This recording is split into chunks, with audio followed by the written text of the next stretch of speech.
Buenas tardes, bona tarda. Nos encontramos hoy convocados desde el Centre de Passatge de Barcelona y el Espacio Cultural Plaza de la Concha de Córdoba. Y nos convoca la necesidad sentida de poner nuestro reloj ahora, de actualizar nuestra vivencia teológica a lo que es el aquí, el ahora, nuestro momento histórico, nuestro momento social. Hablando con Consuelo sobre este ciclo, estas 5 sesiones de teología en las que ella nos va a acompañar, ella me decía, mira, yo ofreceré una teología para cristianos de a pie. Ciertamente, cristianos de a pie somos los que hoy estamos aquí a través de la pantalla, presencialmente en el espacio cultural. Y de la mano de Consuelo vamos a hacer un recorrido en 5 etapas. Una etapa cada mes, desde febrero hasta junio. Consuelo la conocemos la mayoría de las personas, ha estado varias veces con nosotros y con nosotras y bueno, pues siempre ha sido una palabra que nos ha renovado, nos ha abierto horizontes, nos ha abierto camino y una vez más tenemos la suerte de que ella nos acompañe. Consuelo, ella es teóloga por la Pontificia Universidad Católica de Río de Janeiro, de Brasil. Es docente e investigadora de teología en el Javeriana y en la Fundación Universitaria San Alfonso. Ha escrito libros, artículos, prácticamente la podemos leer y oír casi cada semana. Por lo tanto, esto es un continuar el proceso de encuentro con ella que de distintas maneras muchas de las personas que estamos hoy aquí vamos haciendo. Consuelo, cuando quieras. Través de estas medios pueda seguir pues siendo efectivo para comunicarnos. Yo de antemano me disculpo en qué sentido, que pues ustedes saben, soy de Latinoamérica, entonces puede que algunas expresiones o puede que algunos ejemplos me sitúe más desde este contexto que desde el contexto europeo donde están ustedes. Entonces, empezando por esto, de hablar de ustedes, y yo sé que ustedes hablan de vosotros, pero, y vosotras, pero esa palabra a mí no me sale, entonces disculpen pues esta diferencia cultural, pero esperemos que pues no sea problema. Y que cualquier cosa que no se entienda o que por la expresión diferente, por el contexto distinto, pues, o por el ejemplo, lo que sea, pues también que lo podamos dialogar. Yo creo que las temáticas que vamos a hablar en estas sesiones, pues son conocidas por todas las personas que están aquí. Yo mirando los nombres y algunas caras que conozco, pues yo digo, no sé yo qué les voy a compartir porque formación teológica cristiana, pues también deben tener mucha y entonces, pues posiblemente algunas cosas van a salir o sonar que ya ustedes las saben.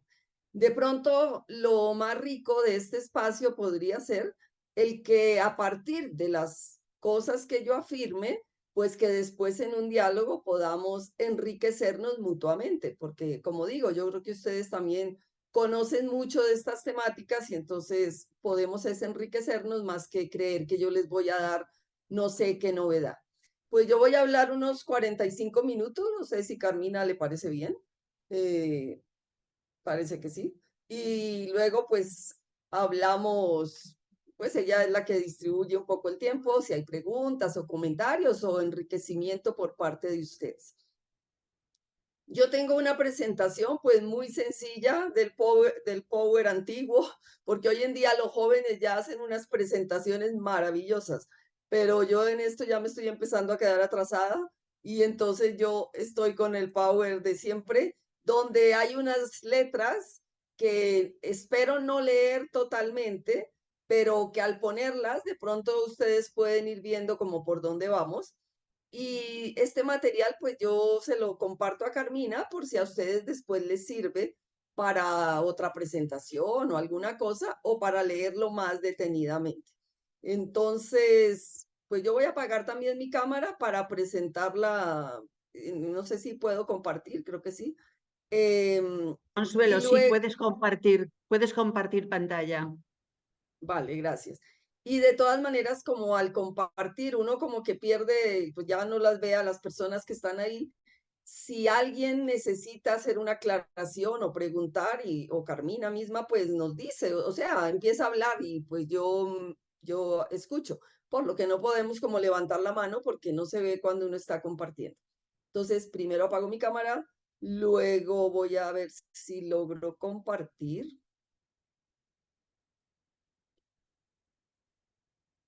Eh, Están viendo ya una presentación. La voy a poner en modo presentación. A ver si lo consigo.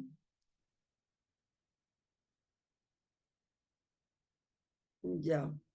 Si lo Lo están puedes viendo en dejar tu cámara, modo presentación. Consuelo, puedes dejar tu cámara abierta y te veremos aquí en un rinconcito la cara cuando nos expliques Bueno, este- esta proyección. vale. Ahí la aprendí de nuevo. Una pregunta, por favor. Fenomenal, Sí. Aquí perfecto. dice la reunión se está grabando. El propietario de la cuenta puede ver esta grabación si se almacena en la nube. Los participantes con permiso pueden... Y dice, al seguir formando parte de esta reunión ya se está dando consentimiento para que le graben. ¿Entendido? Salir de la reunión. ¿Pongo entendido? Mm, sí, me preguntan a mí o a todos. Sí. Sí, no sé. A mí es que no sé qué Sí, hacer. claro, tienes que Sí, confirmar. sí. Sí, estoy de acuerdo con que se graba y no tengo ningún problema. Pero yo Y pongo pues, entendido aquí. Sí, tienes que poner Sí, ya, entendido. un entendido. Gracias. vale. Bueno, entonces, estas 5 sesiones, pues queríamos como decir eso, las titulamos así con Carmina, nuevas respuestas a desafíos actuales. Y pues queríamos hoy hablar de la fe y los días que siguen, hablar de Jesús, de la iglesia, etcétera, pues como temas clásicos de nuestra fe. Pero lo que nos queremos preguntar es cómo hablar de estas categorías, de estas realidades de vida, desde el momento actual que vivimos. A mí se me ocurrió para hoy pues poner ese título de una fe mágica a una fe razonable, en el sentido de que en muchos momentos la fe se convierte, pues yo puse mágica, pero lo que quiero decir es que parece que la fe como que hace unos milagros y cuando no se cumple el milagro es porque nos falta fe, entonces eso es lo que quisiéramos conversar un poquito, cómo hay que entender eso. Y por eso, pues, como que la otra parte de la frase es a una fe razonable, una fe que pueda ser entendida por la gente de hoy, que no cree en magia, por supuesto, y que le cuesta trabajo aceptar a veces que nuestros planteamientos de fe sean un poquito como irracionales o incomprensibles, y entonces, ¿de qué manera podríamos dar esa explicación? Estoy intentando cambiar, pero a ver cómo cambio. Ahora sí. Bueno, pues como este espacio también está dentro del carisma povedano, de esta experiencia de fe en un grupo concreto, aunque no es solo para la gente de la ITE, pero también, pues conocemos a Pedro Poveda y una de las frases que más damos a conocer y que repetimos, pues es esta sobre la fe. Todos la conocemos, sobre todo creer bien y enmudecer no es posible. Quiero subrayar eso. Eso justamente es una cita bíblica. Literalmente es 2 Corintios 4:13, pero también en el Salmo 116. Hay que traducirla bien para que traduzca eso. Parece que Poveda se está refiriendo al Salmo, porque él dice, como dice el real profeta, o sea, el Espíritu Santo por boca de David. O sea, pues a David se le atribuyen los salmos, entonces él parece que se refiere a esa cita valiéndose más del Salmo. Pero bueno, lo importante es qué destaca Poveda de la fe. Y a mí lo que más, o no a mí, sino lo que realmente le está diciendo, la fe va de la mano de la palabra profética. Y esto ya es un elemento importante, porque entonces es un horizonte donde podemos empezar a situar esta experiencia de fe. Como dije antes en el título, fe mágica, porque parece que nos consigue cosas imposibles, y pues parece que en esta frase de Poveda que estamos trayendo ahorita, el énfasis está puesto es en esa capacidad de dar una palabra, pero ¿cuál palabra? Una palabra que interpela, una palabra que se adelanta al tiempo, una palabra profética. El profeta no es el que adivina los acontecimientos que van a pasar, pero es el que es capaz de ver en una realidad lo que la mayoría no ve. El profeta es el que tiene ese sentido agudo de leer este momento, el momento en el que vive, y decir algo que la mayoría de los contemporáneos, bien sea porque están embolatados en otras cosas, no lo perciben, no le prestan atención. Bueno, pues yo quería empezar trayendo esta referencia a Poveda, pues por este horizonte en el que nos movemos y que tal vez por aquí va a ser como lo que vamos a decir al final. La fe razonable es aquella fe que es capaz de decir una palabra que tiene sentido y que vale para la vida concreta. Bueno, todo esto, pues, ¿por qué hacer estas conferencias y hacer estas reflexiones? Pues esto ya lo decimos en todos los momentos, en todas las charlas, en todos los cursos. Vivimos en este momento que de verdad va cambiando, sigue cambiando, y cada vez los cambios son más rápidos, porque en nuestros siglos pasados, durante muchos siglos, parece que se mantuvo la misma cosmovisión, pero ahorita esa cosmovisión cambia pues muchísimo. Aquí pues yo hago una referencia a la conferencia de Aparecida, que lógicamente es latinoamericana, pero en todas las instancias más o menos se dice esto. Vivimos un cambio de época, que no es una época de cambios, porque una época de cambios es que se pueden cambiar las cosas que complementan o que están presentes en un horizonte. Pero cuando decimos un cambio de época, estamos diciendo es que nos vamos de un lugar para ponernos en otro, nos salimos de un paradigma para entrar en otro, nos vamos de un horizonte para entrar en otro. Ese es un cambio de verdad de 180 grados. Entonces, pues es el momento en el que vivimos y ya en otros momentos se vivió. Cada siglo trajo su cambio de época, pero como dije antes, pues algunas veces va más despacio y ahorita cada vez vamos más acelerados. De todas maneras, ante esos cambios, pues yo aquí traía algunas de las cosas que vivimos, pero podemos nombrar muchas más. Solamente quiero pues remarcar que en verdad hoy en día estamos viviendo en un mundo ya mucho más secularizado. Y aunque veamos surgir grupos cristianos o creyentes o búsquedas de espirituales y pues como muy santos, como muy entregados a los ritos, a las formas, uno ve surgir grupos así a veces. Aunque veamos surgir esos grupos, el grueso del mundo es un mundo secularizado. O sea, ya no tenemos esa referencia a lo trascendente de una manera como tan cotidiana y tan palpable, como que todo el mundo le parece que eso es. No, ahorita el mundo guiado por lo que sigue adelante, la subjetividad, o sea, la libertad personal, la autonomía, los derechos humanos, aquí todas estas cuestiones de género, todo esto ya hacen que nuestro mundo sea muy distinto de lo que en otro momento, desde la homogeneidad que trajo la religión cristiana, sobre todo en nuestros contextos occidentales, era. Hoy en día, aunque sigan así, como digo, aunque sigan naciendo pequeños grupos de gente como de fe, que parece que mantiene lo de antes, son los mínimos. Lo mayor es un mundo mucho más secularizado.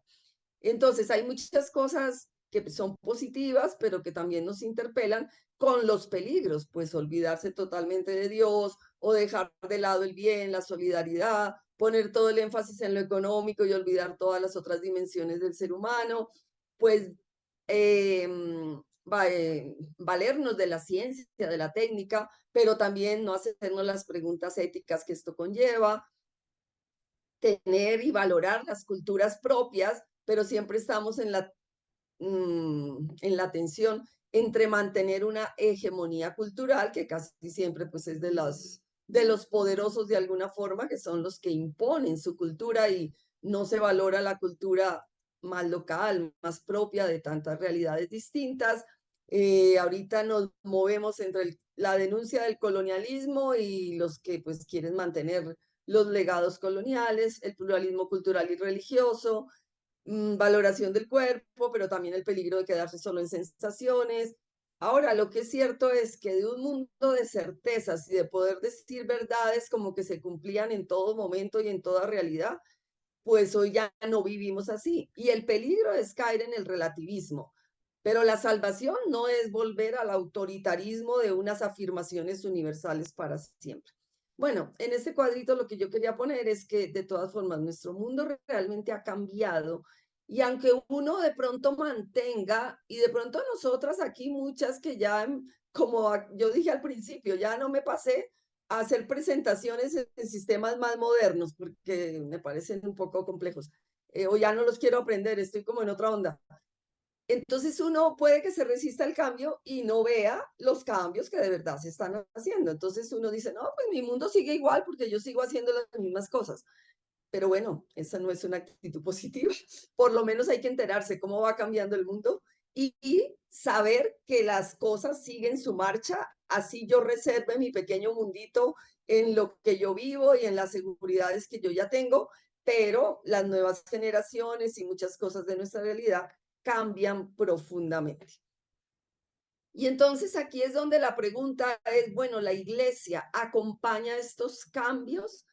La primera respuesta que tenemos que dar es que la iglesia los acompaña demasiado lento. Siempre llegamos tarde. Y llegamos, y de aquí a que, aunque oficialmente se digan algunas cosas, de aquí a que el pueblo de Dios, todo el pueblo de Dios, entre en ese cambio, eso parece que nunca vamos a llegar.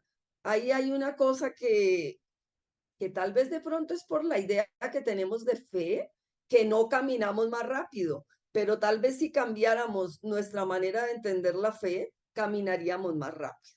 Bueno, Vaticano II fue pues el concilio que de verdad dio un giro de 180 grados, o sea que intentó ponerse de una vez por todas, dejar de resistir, de resistir, de resistir a los cambios del mundo moderno y decir, bueno, vamos a prestarle atención a lo que está pasando, y eso es lo que la Gaudium et Spes dice, interpretar los signos de los tiempos y intentar responder a toda la realidad.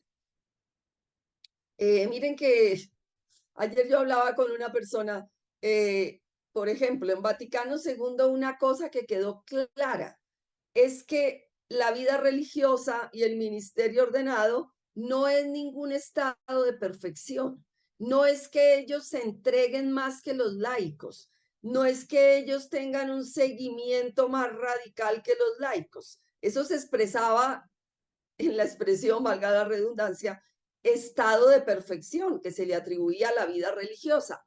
No, con Vaticano II eso cambió y se dijo que todos, todo el pueblo de Dios, por la dignidad bautismal, vivimos o debemos vivir la radicalidad del evangelio. Entonces no es más radical el religioso ni el sacerdote que el laico. Lo que pasa es que son estilos diferentes de vida, pero no mayor radicalidad, no mayor seguimiento, no mayor compromiso.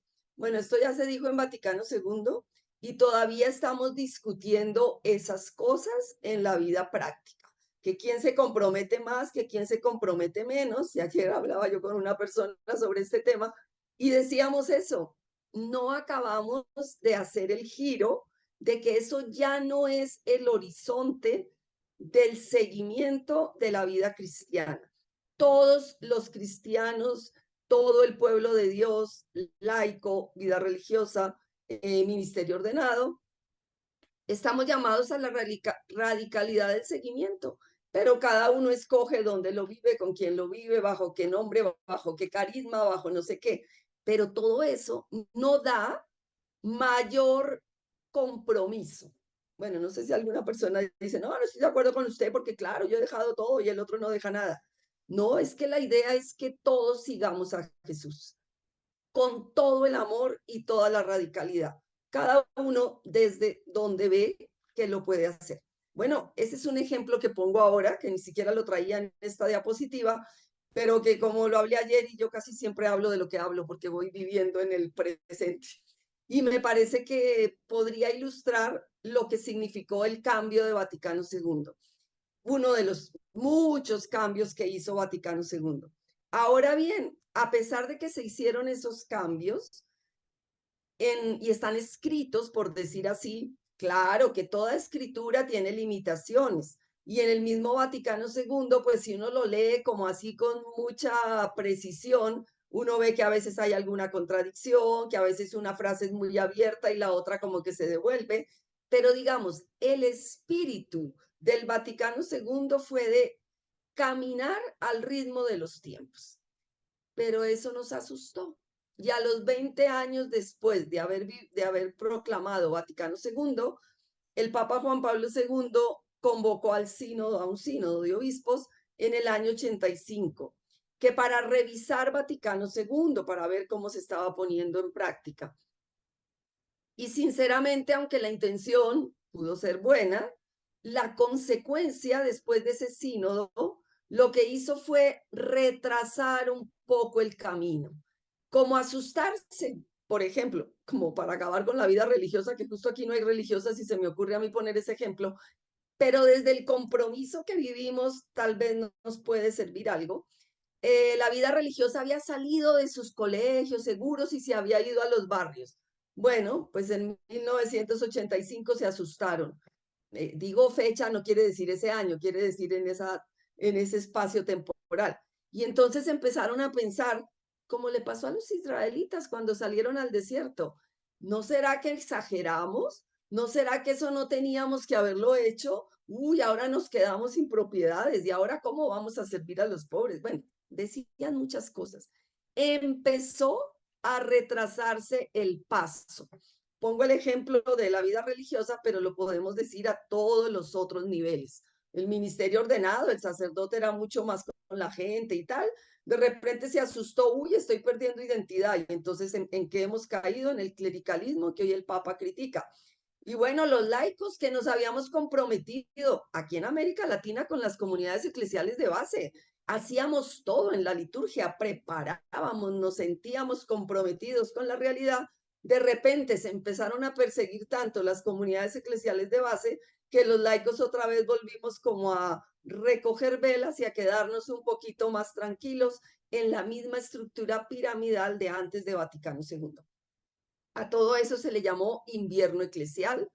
Y por eso, o sea, los teólogos y teólogas que de alguna manera son los que leen la realidad y le dan nombre. Oiga, ¿qué es lo que está pasando? Pues miren, por ejemplo, Karl Rahner dijo, oiga, estamos cayendo en un invierno eclesial porque vamos para atrás. Bueno, pues por eso, cuando llega Francisco, le llamamos el Papa de la Primavera, porque el Papa lo primero que más o menos hace es decir, oiga, vamos a volver a actualizar Vaticano II, vamos a retomar la marcha. Y en este último tiempo lo está retomando con la palabra sinodalidad, que quiere decir lo que dije antes. Todos en la iglesia hemos de tener voz y voto, porque todos tenemos la misma dignidad por el bautismo. Bueno, algunos ya se debe estar preguntando, bueno, ya vamos en la mitad de la charla y todavía no hablamos de la fe. Bueno, con esto yo qué quiero decir, que todo este contexto nos puede ayudar para entrar en el tema que nos convocó hoy, que es lo de la fe. Pero para hablar de fe no se puede hablar sin hablar de revelación. Porque ¿qué es la fe?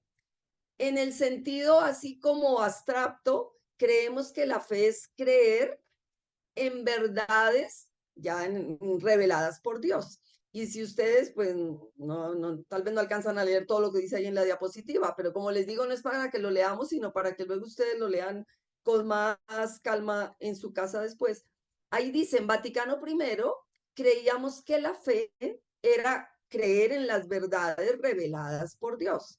En cambio, con Vaticano II vamos a cambiar y vamos a entender que la fe no es creer en verdades universales, sino que la fe es creer en una persona. Y cuando uno cree en una persona, las personas cambiamos. Las personas vivimos cada día algo diferente. Las personas entendemos cada instante de la vida de una manera distinta. O sea que eso, fijo y para siempre, se convierte en actualizado, en vital, en renovado.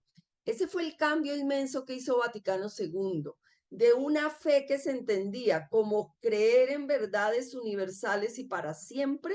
Vaticano II nos dice creer en la historia donde Dios se revela y que tenemos que interpretarla cada día. Claro que uno puede decir, bueno, ¿y cómo vamos a interpretar cada día? Pues entonces ahí es donde tenemos que dar algunos criterios, pues para ver cómo es que se tiene que interpretar la revelación de Dios. Pero bueno, lo que quería decir antes es que la fe es respuesta a la revelación, o sea, un Dios que nos sale al encuentro y la fe acoge ese Dios que nos sale al encuentro.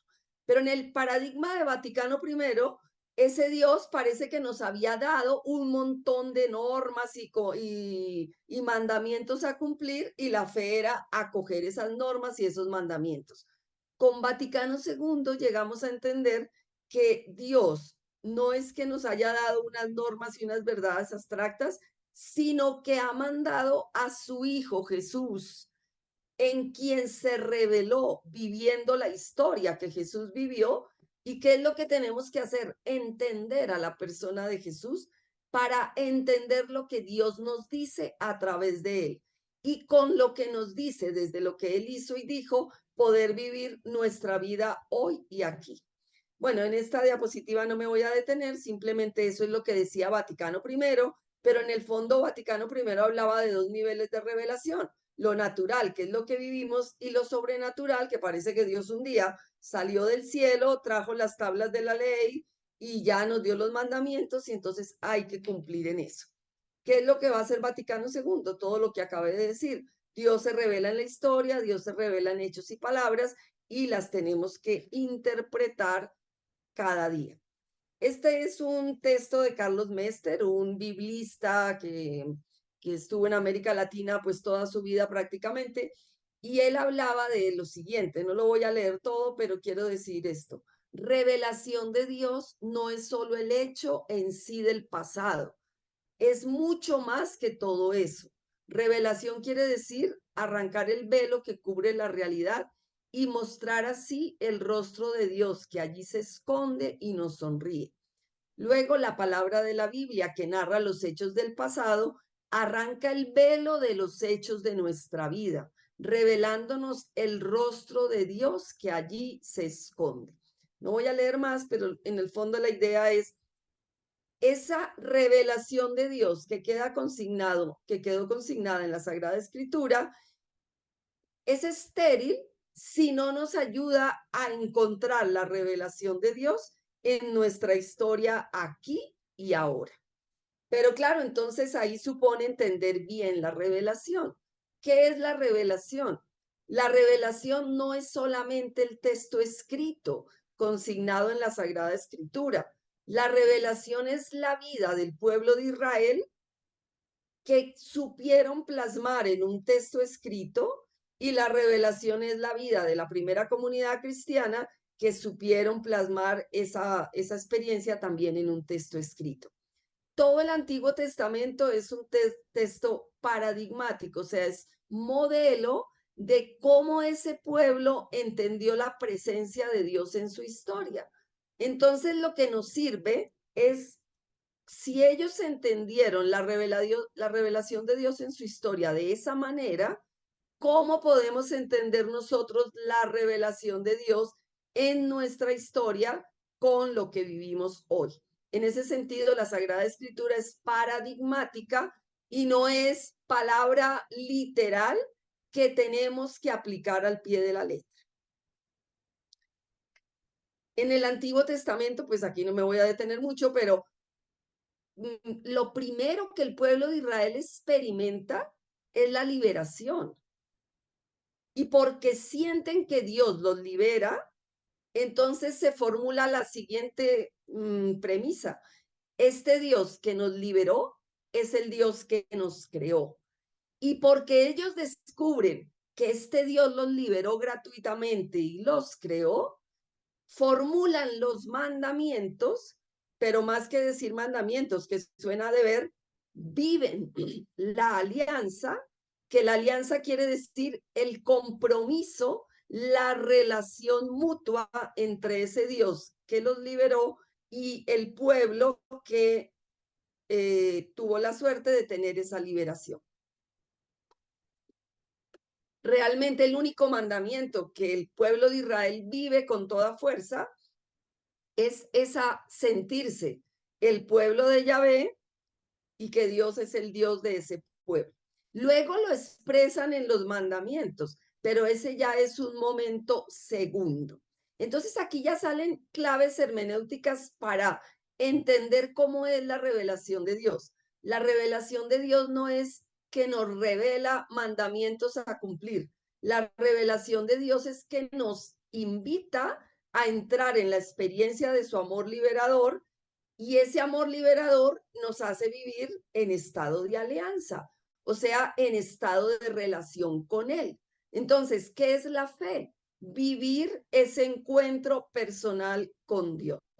Si de ahí se deriva compromisos para vivir esa amistad y ese encuentro, eso ya es un paso segundo, pero no es al revés, que primero nos dan los mandamientos y luego parece que entonces, porque cumplimos los mandamientos, es que amamos a Dios.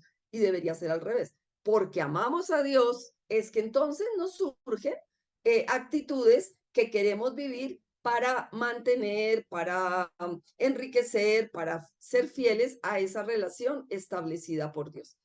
Pero bueno, aunque esto aquí es un poquito el tiempo para poder decir tanta cosa, si nosotros nos vamos al catecismo que posiblemente aprendimos y al catecismo que todavía a veces se sigue enseñando, se enseña al revés. Se empieza por la creación, luego se sigue por los mandamientos. Bueno, la liberación se ve como no se acaba de entender la experiencia profunda que tuvo el pueblo de Israel de liberación, sino que ponemos énfasis es como en todos los mandamientos que se derivan de los 10 mandamientos que están escritos en la Biblia. Y se nos olvida entender que lo que está escrito en todo el Antiguo Testamento, voy a pasar un poquito porque es que ya veo que el tiempo corre, que todo lo que está escrito en el Antiguo Testamento está escrito en géneros literarios, en cosmogénesis, antropogénesis, el fruto prohibido, el diluvio, la torre de Babel, todo esto son mitos de los pueblos de aquella época en,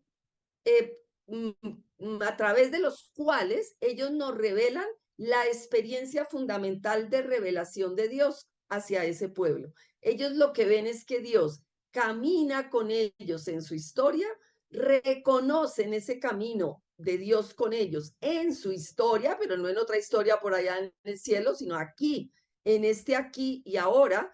Y porque ellos reconocen ese caminar de Dios con ellos, pues entonces intentan mantener esa amistad y lo expresan, bien sean los mandamientos y sobre todo en el mandamiento principal, ¿no? Amarás a Dios y amarás al prójimo.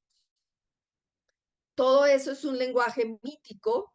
El lenguaje mítico no quiere decir que no sea verdad, sino que es una manera de expresar aquellas experiencias existenciales con un lenguaje que no se puede datar cronológicamente ni ubicar geográficamente, pero que es una experiencia existencial. No se conceptualiza, pero sí se experimenta. Entonces, ¿para qué estamos diciendo todo esto? ¿Qué es lo que Dios nos revela en el Antiguo Testamento? El encuentro de un Dios que se compromete con la historia de un pueblo para que este pueblo sea libre. Nadie pase necesidad en Israel. Puedan volver a comenzar una y otra vez, y por eso el jubileo, cada 50 años, bueno, a ver, aquí quién se quedó fuera de esta carrera, por decir así, vamos a poner otra vez las cosas para que haya oportunidad para todos. Claro, esto siempre es un ideal a conseguir. Nunca el pueblo de Israel lo consiguió plenamente, pero por lo menos este es el Dios que se reveló al pueblo de Israel.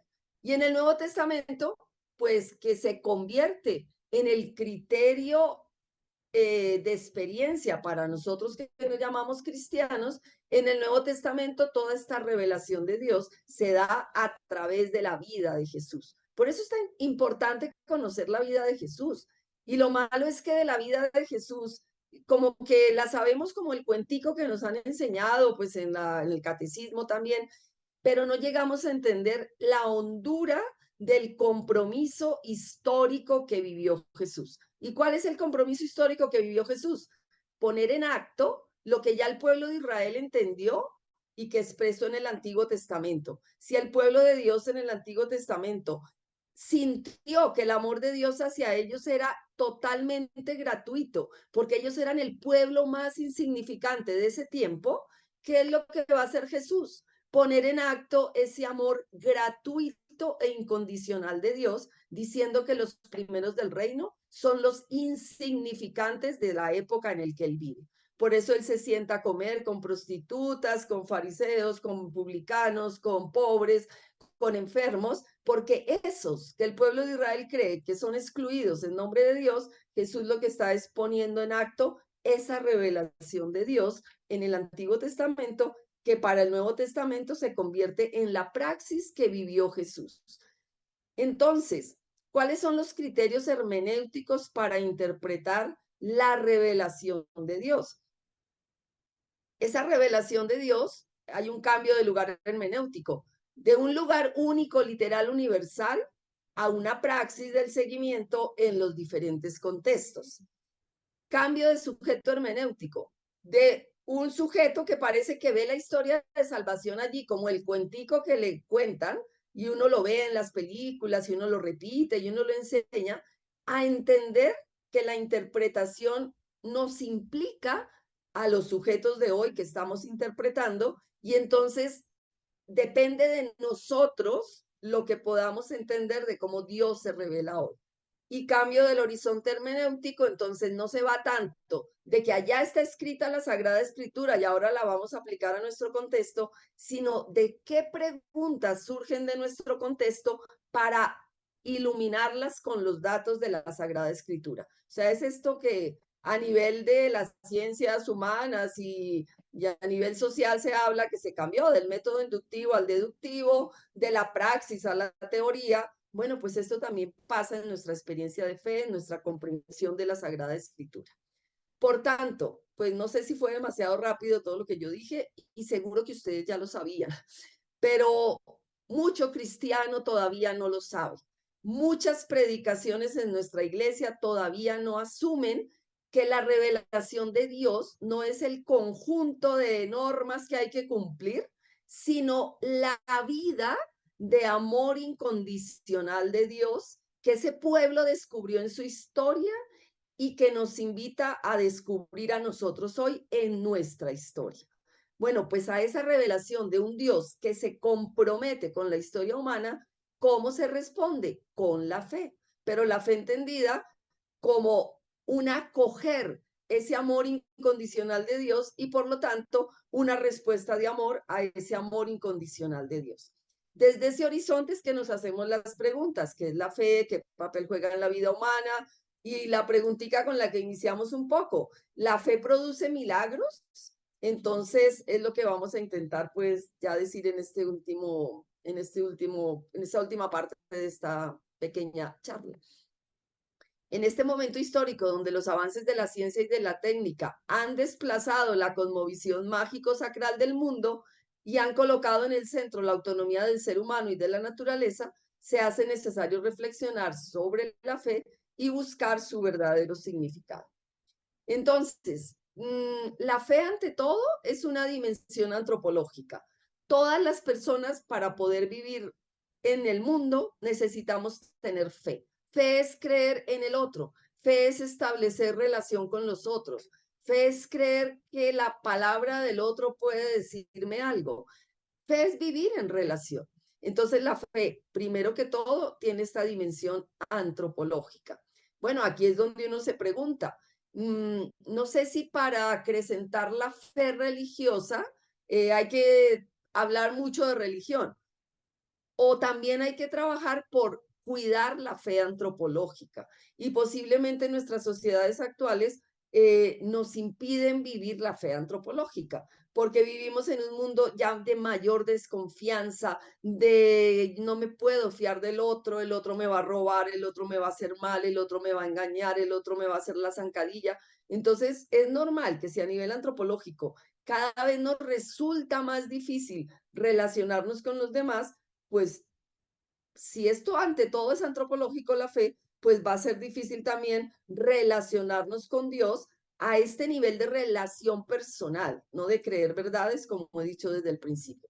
Por eso entonces, pues hay que cultivar este sentido de fe antropológica para poder pasar a este sentido de fe cristiana o fe religiosa, que no es una fe distinta de la fe antropológica, porque entonces aquí viene como la primera, una de las consecuencias que nos trajo Vaticano II o que nos explicitó Vaticano II. Ya no vivimos en dos niveles de realidad, el mundo natural y el sobrenatural.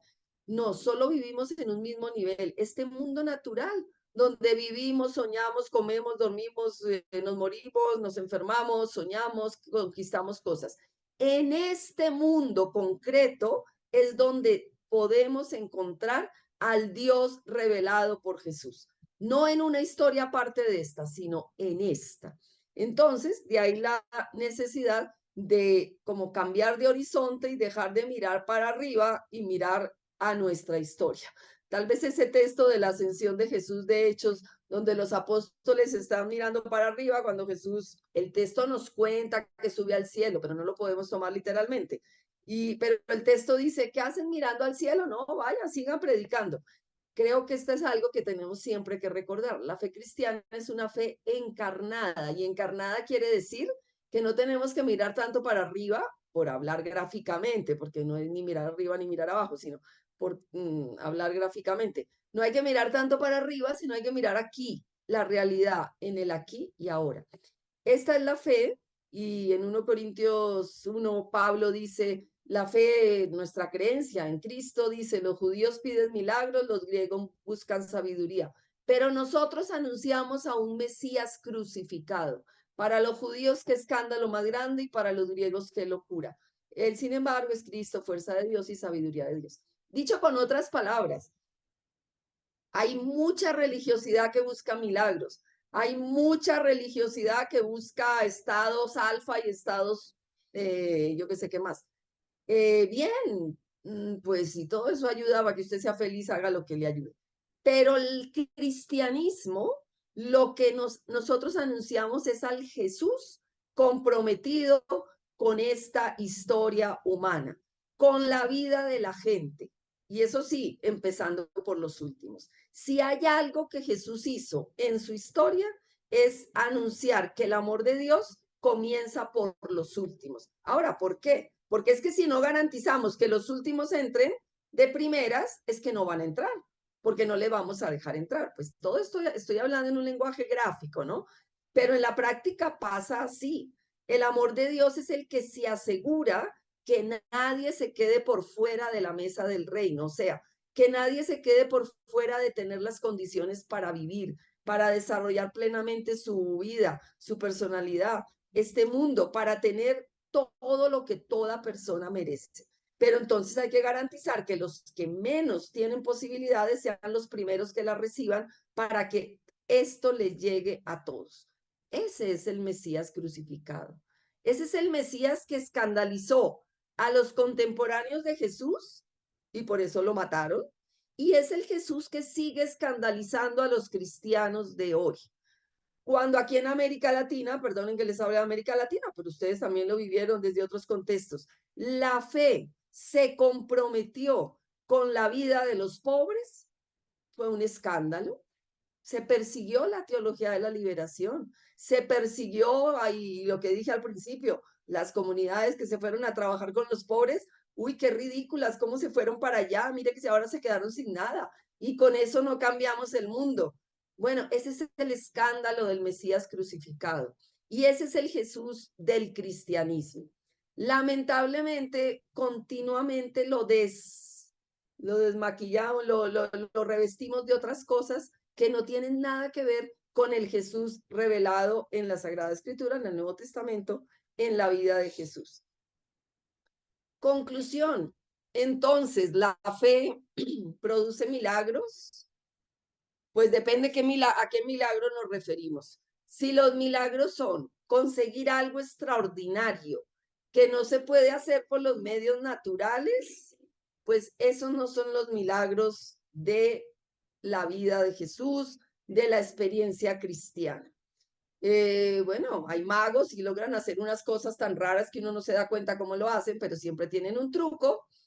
Y luego, pues a veces hay cosas que todavía no podemos entender, pero la ciencia cada vez nos va ayudando a entender más cosas que son difíciles de entender, pero vamos encontrando respuesta a cosas. Ahora, lógicamente, la pregunta por el sentido de la vida y la pregunta por Dios en el sentido de poder comprender cómo es Dios, pues siempre será un misterio en el sentido que no podemos abarcarlo totalmente. Pero no quiere decir que no sepamos nada, sino que lo vamos comprendiendo en la medida que podemos ir elaborando mejores comprensiones del sentido de la vida, del sentido de la fe, del sentido de Dios. Entonces, ¿la fe cristiana produce fenómenos extraordinarios? No, pero la fe cristiana produce fenómenos existenciales extraordinarios. Ser capaz de preocuparnos por los últimos, ser capaces de incluir a los excluidos, ser capaces de quitarnos el pan de la boca por darlo al necesitado, ser capaces de sentarnos a compartir la vida con los que nadie se sentaría y sobre todo ser capaces de perdonar. Cosa bien difícil. ¿Por qué nuestro mundo en guerras? Porque no somos capaces de perdonar. Porque en Colombia tenemos tanta dificultad para construir tratados de paz, aunque conseguimos uno y ahorita queremos conseguir otros, pero eso como que todo el mundo se pone en contra, porque eso de perdonar y de dar una nueva posibilidad, sabiendo que nos pueden traicionar, porque es que así es la condición humana, que también, aunque nos dan una nueva posibilidad, traicionamos. Eso de hacer eso, solo lo hace Jesús.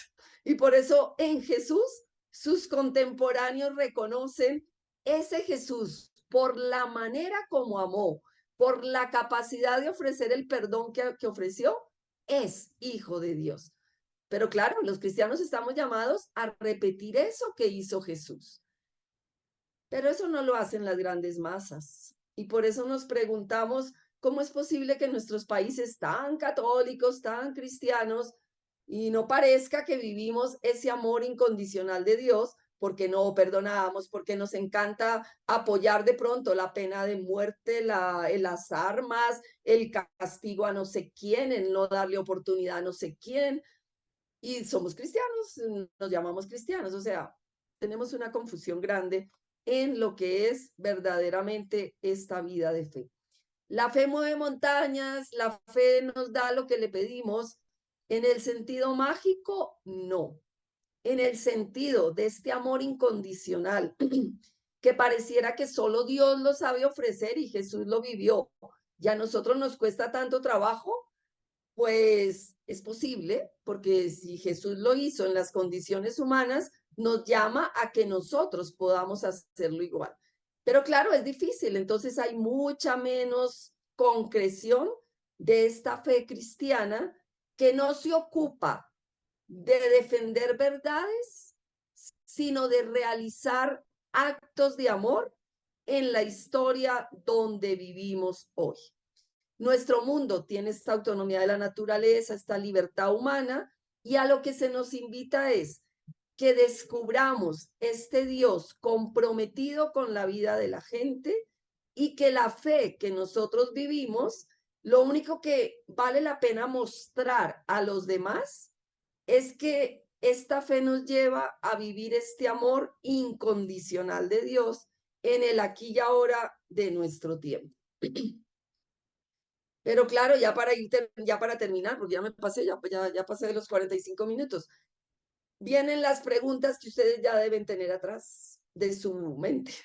Y entonces la iglesia sigue pidiendo milagros para canonizar a los santos. Hay misas de curación y parece que la gente se cura. Nos dicen que recemos mucho por las vocaciones para que lleguen vocaciones. Parece que Dios necesita que recemos mucho para Él mandarlas, para ablandarle el corazón y como suscitar. Bueno, pues yo no voy a responder a esas preguntas porque son dos paradigmas de realidad. Cuando se vive en el horizonte donde tenemos esos dos niveles de realidad, lo natural y lo sobrenatural, parece que todo eso funciona y a veces funciona.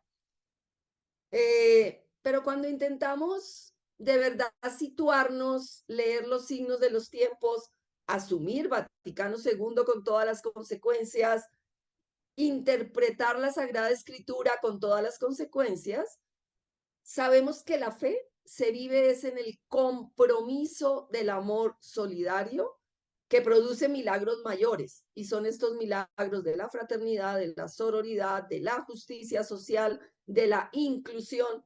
Estos sí que son milagros urgentes y necesarios y que debería producir la fe cristiana. Pero desafortunadamente la fe cristiana se ha quedado anclada en el horizonte anterior y sigue fomentando la petición de milagros extraordinarios. Bueno, hay gente que dice que sí, que se curó y el otro le fue, consiguió el trabajo y el otro, bueno, gracias a Dios, pues siquiera usted rezó y lo consiguió, pues gracias a Dios. Pero claro que a uno le queda la duda, ¿no? ¿Y cómo así que Dios le dio trabajo a este y no le da trabajo a todos los demás? ¿Y cómo así que Dios curó a este y no cura a todos los demás? Entonces, bueno, hay que dar la duda, pero la única respuesta que podemos dar en este momento es eso. Depende en el paradigma que nos movamos.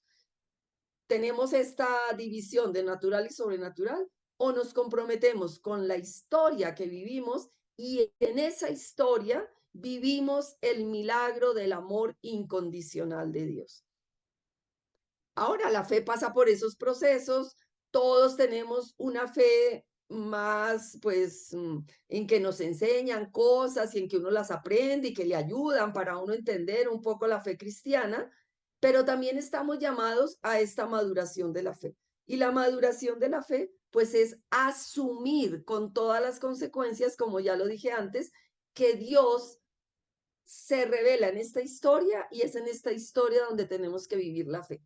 Miren que últimamente se habla mucho de Etty Hillesum, una judía que luego se hizo cristiana, pero en principio su experiencia no es cristiana, ni sus, aunque leyó la Biblia y todo eso, pero digamos que su experiencia primera no era de esta sociedad de cristiandad o las santas así clásicas que tenemos.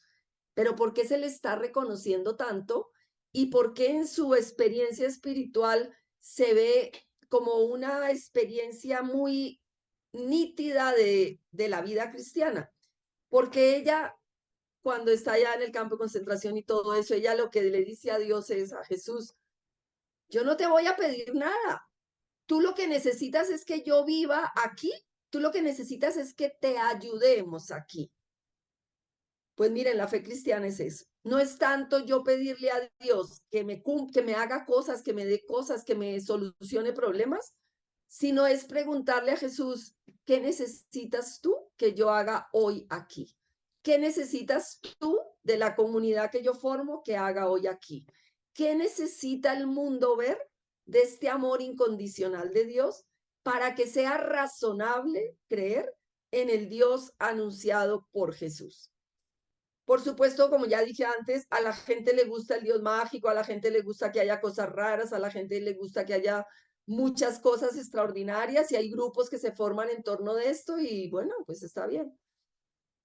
Pero el Dios de Jesús, el Dios revelado en el Evangelio, el Dios que se hace historia con nosotros, es este Dios que quiere establecer una relación personal con cada uno de nosotros y que quiere que nuestra respuesta de fe no sea tanto defender verdades, sino vivir experiencias de encuentro del amor de Dios.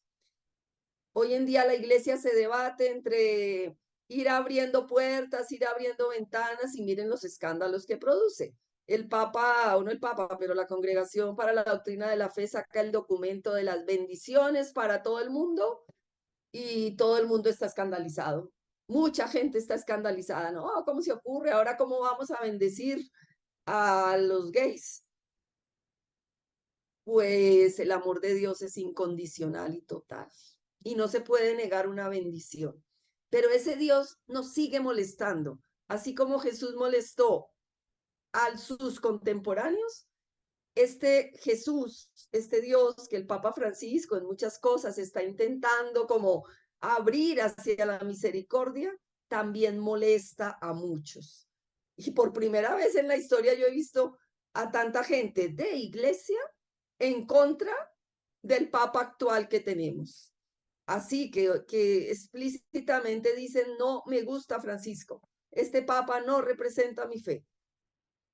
Bueno, pues este Papa está intentando que volvamos a recuperar lo nuclear y central de la revelación de Dios y que vivamos la fe como compromiso histórico. Por eso saca la Fratelli Tutti, por eso saca la Laudato Si, por eso escribe el Evangelio Gaudium, donde un gran apartado es dimensión social de la fe. Pero a este Papa no lo lee todo el mundo, a este Papa se le está rechazando y por eso que llegue la primavera a la iglesia no es tan fácil, porque este Dios de concreción histórica y de compromiso con el otro es bien difícil de entender. Bueno, conclusión, la fe mágica que consigue cosas extraordinarias sigue encantando a mucha gente y hasta gente de iglesia. Y desgraciadamente dentro de la iglesia todavía existen algunas estructuras que siguen fomentando esa fe mágica. Pero si de verdad queremos actualizar y ayornar, como decía Carmina, que yo decía, que esa palabra es la del Vaticano II, ayornar el caminar de la iglesia, se nos está invitando a que seamos capaces de vivir una fe más razonable en el sentido de que no es mágica, no la podemos demostrar, porque no podemos demostrar a Dios, no podemos demostrar que Dios existe, pero podemos mostrar que el encuentro con Él en nuestra historia nos hace personas capaces de vivir la fe en el compromiso del amor incondicional de Dios para con todos, todas, todes en esta historia, en este aquí y ahora que estamos viviendo. Bueno, yo dejo por aquí esto porque yo ya me alargué, hablé 1 hora, dejo de compartir y pues me gustaría que ustedes compartieran algo para yo también aprender, para ver otras visiones, para de pronto complementar cosas que a mí se me escaparon, porque uno quiere decir tantas cosas que luego se escapan algunas y o no las expresa como sería mejor expresarlas.